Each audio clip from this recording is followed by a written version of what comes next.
মনে হচ্ছে wow finally নায়িকা হয়ে যাচ্ছি। শুটিং এর সময় রাখিকে বারবার ফোন করে জিজ্ঞেস করছিলাম নীলা কেমন করছে, হচ্ছে হচ্ছে। মিস ওয়ার্ল্ড বাংলাদেশ বসে আছে, ওর প্রথম কাজ, ওর debut web film.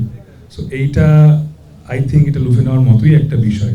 First love নামকরণ হয়তো হয়েছে 1 মাস আগে, কিন্তু এটার প্রিপারেশন শুরু হয়েছে আসলে 6 মাস আগে থেকে। আমরা 4-5 দিন এই যে এই ক্লাবেই আমরা নিচে লাউঞ্জে বসে আমরা দিনের পর দিন রিহার্সাল করেছি, যতক্ষণ পর্যন্ত না মনে হয়েছে যে আমরা চরিত্রে প্রবেশ করতে পেরেছি। সো বাকিটা আসলে আমার কাছে মনে হয় আমি অনেক বেশি বলে ফেলছি। নীলার মুখ থেকে যদি একটু শুনতাম যে ওর ফার্স্ট লাভের এক্সপিরিয়েন্সটা কেমন ছিল।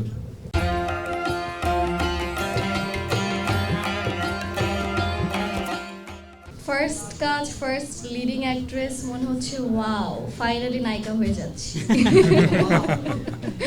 এখন নায়িকা পুরোপুরি হতে পারছি কিনা সেটা তো অডিয়েন্স ডিসাইড করবে, কিন্তু লিড অ্যাক্ট্রেস হিসেবে আসলে সবসময় চিন্তাই করতাম যে না করলে নায়িকার ক্যারেক্টার করব, আর না হলে কিছু করব না। তো গুড থিং ইজ শুধু লিড রোলের ক্যারেক্টার না, একটা ভালো টিমের সাথে একটা ভালো কাজ হয়েছে।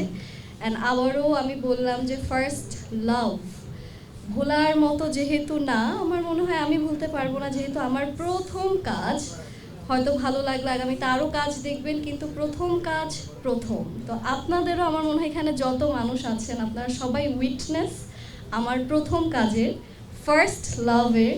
অ্যান্ড ইনশাল্লাহ আমার অডিয়েন্স যারা আছেন বা আমাদের যারা অডিয়েন্স যারা দেখবেন তাদেরও প্রথম ভালোবাসার কথা মনে পড়ে যাবে বা মনে থাকবে যে না একটা কাজ ছিল যেটার নাম ছিল ফার্স্ট লাভ।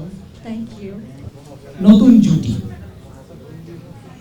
এই নতুন জুটি আমার মনে হচ্ছে যে দর্শক ভালোভাবে গ্রহণ করবে, কারণ পোস্টার বলেন, ট্রেলারে বলেন এবং ওয়েব ফিল্ম যেটা মেইন বডিটা আছে ওখানে আমি দেখেছি যে সত্যি কথা বলতে নীলাকে খুবই গর্জিয়াস লেগেছে এবং মনে হচ্ছে যে সে ক্যারেক্টারটা হোল্ড করতে পেরেছে। আমি শুটিংয়ের সময় রাখিকে বারবার ফোন করে জিজ্ঞেস করছিলাম নীলা কেমন করছে, হচ্ছে হচ্ছে।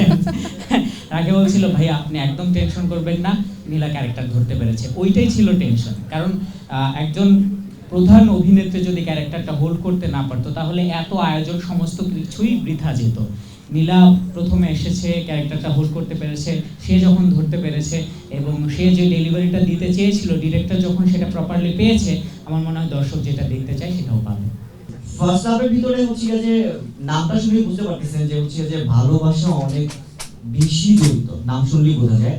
তো আর ফার্স্ট লাভের সাথে মোটামুটি সবাই পরিচিত, ম্যাক্সিমাম মানুষই হচ্ছে যে প্রেমে পড়ছে, প্রেম করছে, কেউ পাইছে কেউ পায় নাই, কারো অনেক কষ্ট বেদনা জড়ায় আছে, দেখা গেল যে একটু পরে অনেকে কান্না করতে পারে, এত ফার্স্ট লাভ হচ্ছে কথা, পূর্ণ ভালোবাসার কথা মনে করতে পারে।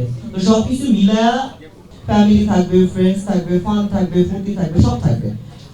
তো এইটাতেও আমি চেষ্টাটাই করছি যে আমার গল্পটা যাতে হচ্ছে সবকিছু থাকে, দেখে যাতে সবাই এনজয় করতে পারে, কিছু নিয়ে যেতে পারে, সেটা হোক ভালোবাসার জায়গা থেকে, হোক ফ্রেন্ডের ভিতর থেকে, হোক ফ্যামিলি সাইড থেকে। এই দুইভাবে করে গল্প রেডি করছি। আর অন্যান্য গল্প থেকে এই গল্প আমার প্রেজেন্টেশন একদমই আলাদা, ডেপথ আলাদা, ভালোবাসার অ্যাঙ্গেলগুলো আলাদা, ক্রাইসিসগুলো আলাদা। সবাই দেখবে, দেখলেই বুঝতে পারবে এবং এনজয় করবে।